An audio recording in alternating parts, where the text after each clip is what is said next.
हमें इस होटल में रूम चाहिए, सिर्फ आज रात के लिए। दिल्ली के एक 5 स्टार होटल रोशनी नाम की कॉलेज स्टूडेंट रूम बुक करवा रही थी। आज उसका बर्थडे था, जिसे सेलिब्रेट करने वो अपने दोस्तों के साथ यहाँ पर आई हुई है।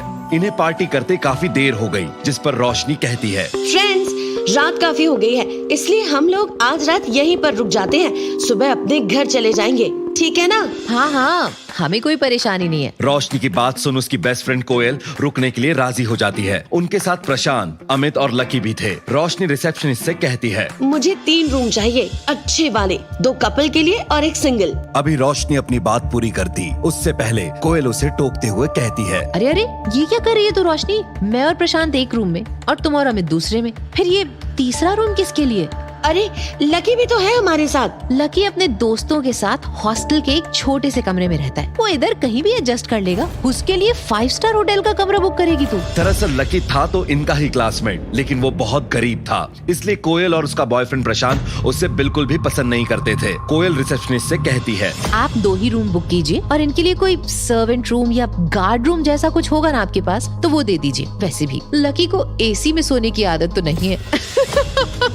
कोयल की बात सुन लकी कहता है, अरे हाँ, सिर्फ रात ही तो बितानी है, मैं इधर ही किसी सोफे पर सो जाऊंगा। तुम लोग जाओ, आराम करो।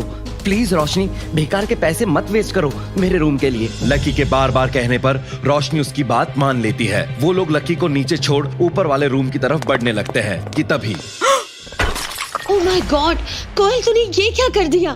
सॉरी, ये गलती से मेरे हाथ से लग गया। दरअसल सीढ़ियाँ चढ़ते वक्त कोयल के हाथ से लगकर वहाँ रखा एक बड़ा सा स्टैचू टूट जाता है, जिसे देख रिसेप्शनिस्ट उससे कहती है, मैडम, ये क्या कर दिया आपने? आपको पता भी है कि ये कितना महंगा स्टैचू था? अरे इतनी छोटी बात के लिए इतना क्यों भड़क रही हो तुम? इसके जो भी 5-10 हजार रुपए होंगे वो मैं दे दूंगी। मैडम, ये स्टैचू कोई 5-10 हजार का नहीं था।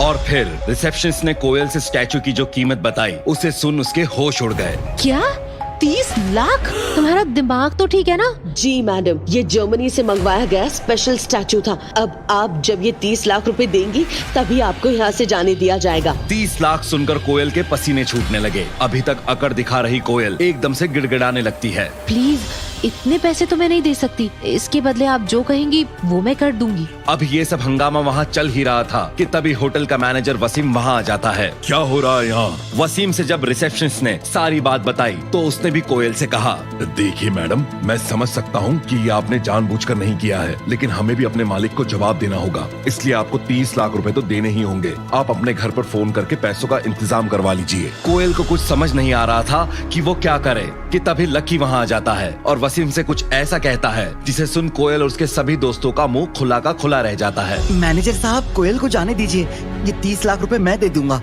लकी की आवाज सुन जैसे ही वसीम पीछे मुड़ा, वो हैरान रह गया। लकी सर, आप यहाँ?